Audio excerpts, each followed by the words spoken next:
Mes chers compatriotes, la situation liée à l'évolution dans notre pays de la maladie à coronavirus Covid-19 m'amène à nouveau à m'adresser à vous.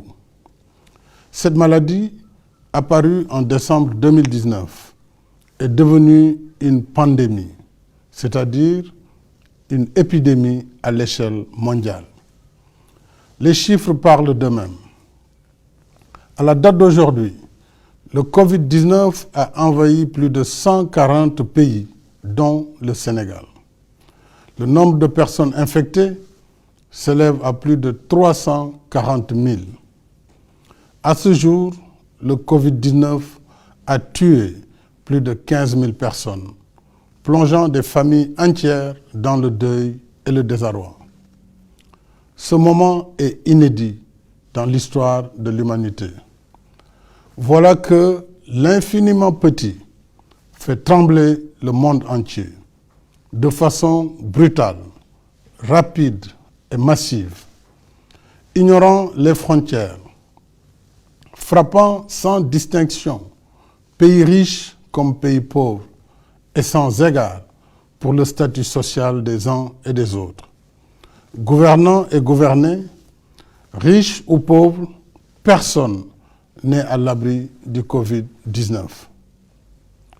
Depuis 3 mois, une véritable guerre mondiale s'est déclenchée contre cet ennemi commun. Notre pays n'est pas en reste. Ce soir, mes pensées vont d'abord aux malades du Covid-19. Je leur exprime toute mon affection et mes vœux de prompt rétablissement. J'encourage le ministre de la Santé et de l'Action sociale et l'ensemble de ses équipes dans la tâche difficile qu'ils mènent de jour et de nuit. Un personnel médical et paramédical dévoué est au front d'une lutte sans merci contre le Covid-19 pour notre salut. À tous ces braves hommes et femmes, je renouvelle mes remerciements et mon soutien dans ce combat risqué contre un ennemi vicieux, mortel et invisible à l'œil nu. Je salue nos forces de défense et de sécurité, ainsi que toutes les bonnes volontés mobilisées dans la lutte contre le Covid-19. J'exprime ma gratitude à toutes les forces vives de la nation, classe politique, majorité et opposition réunies, mouvements citoyens, partenaires sociaux, secteur privé, guides religieux et coutumiers et citoyens.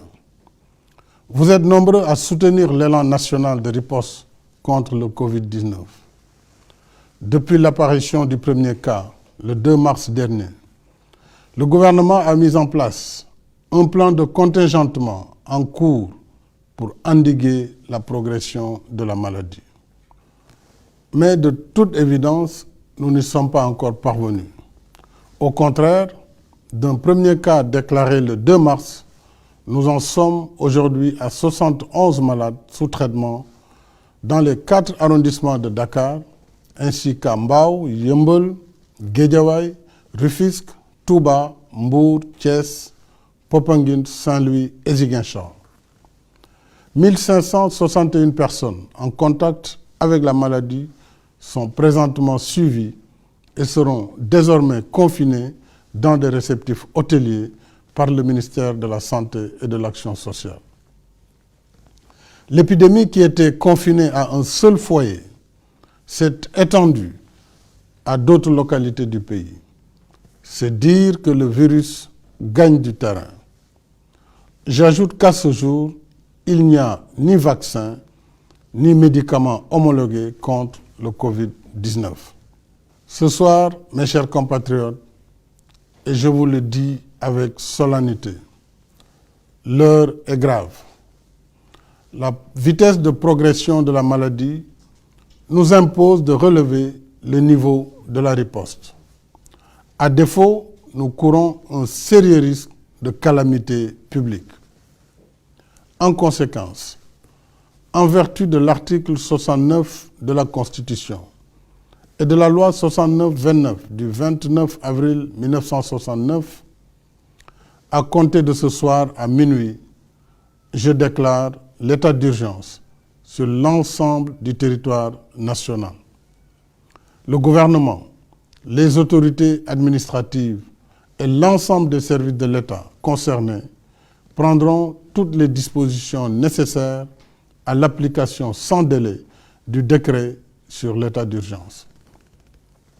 J'ordonne les forces de défense et de sécurité de se tenir prêtes en vue de l'exécution immédiate et stricte des mesures édictées sur l'étendue du territoire national.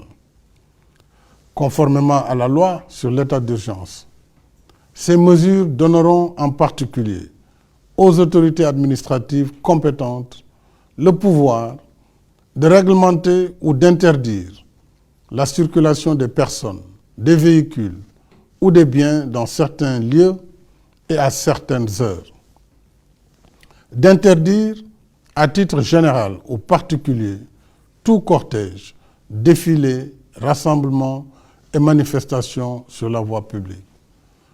D'ordonner la fermeture provisoire des lieux publics et lieux de réunion. D'interdire à titre général ou particulier les réunions publiques ou privées de quelque nature qu'elles soient susceptibles de provoquer ou d'entretenir le désordre.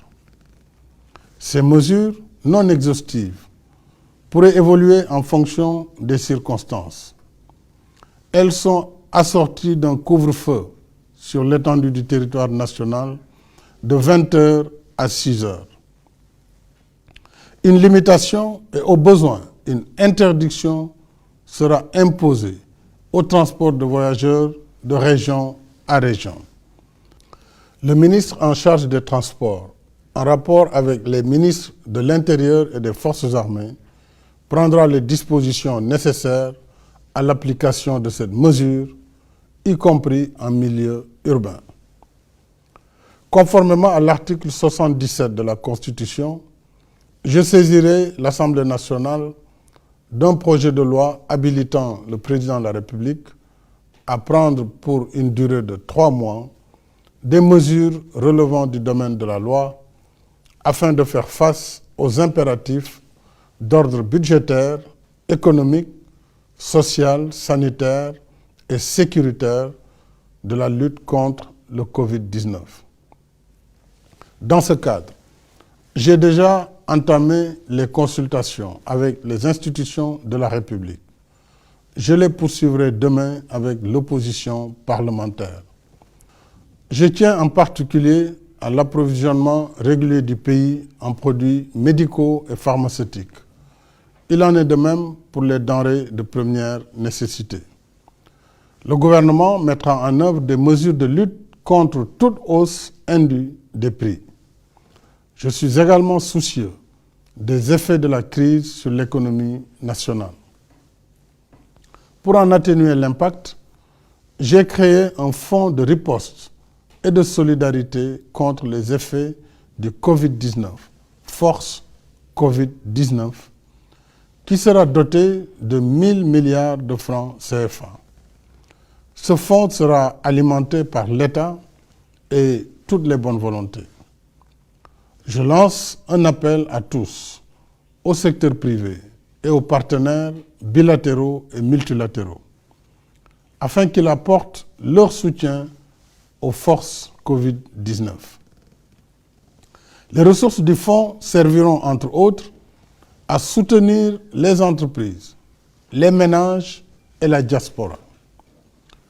Une enveloppe de 50 milliards sera consacrée à l'achat de vivres pour l'aide alimentaire d'urgence. Des mesures fiscales générales et spécifiques seront également prises en soutien aux entreprises.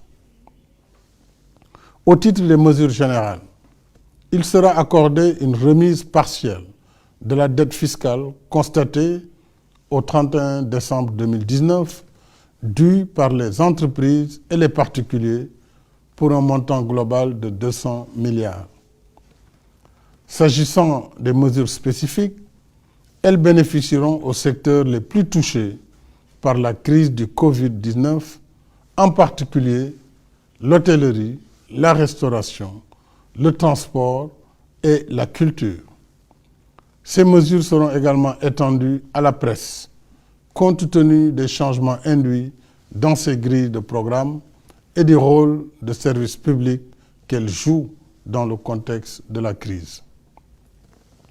Les ministres en charge des finances et de l'économie prendront les dispositions nécessaires à l'application de ces mesures. Mes chers compatriotes, l'état d'urgence que je déclare aujourd'hui n'est pas une fin en soi. Il ne s'agit pas non plus d'arrêter l'activité économique. Il répond à un péril imminent si nous ne redoublons pas d'efforts. Face au péril, l'état d'urgence nous donne les moyens de renforcer nos rangs et d'intensifier nos efforts de lutte pour vaincre notre ennemi commun. Je rappelle que le virus porteur de la maladie ne se déplace pas de lui-même. Il circule à travers les personnes qui le portent, qui le déposent dans différents endroits et qui le transmettent ainsi à d'autres. Par conséquent, en limitant nos déplacements et nos rassemblements, nous arrêtons la circulation du virus. Si nous le faisons, nous avons la chance de gagner le combat contre le Covid-19.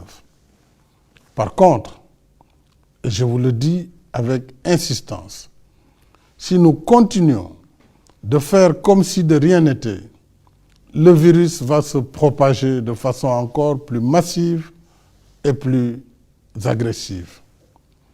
Et malgré leur dévouement, nos personnels de santé seront alors débordés et ne pourront plus contenir la situation.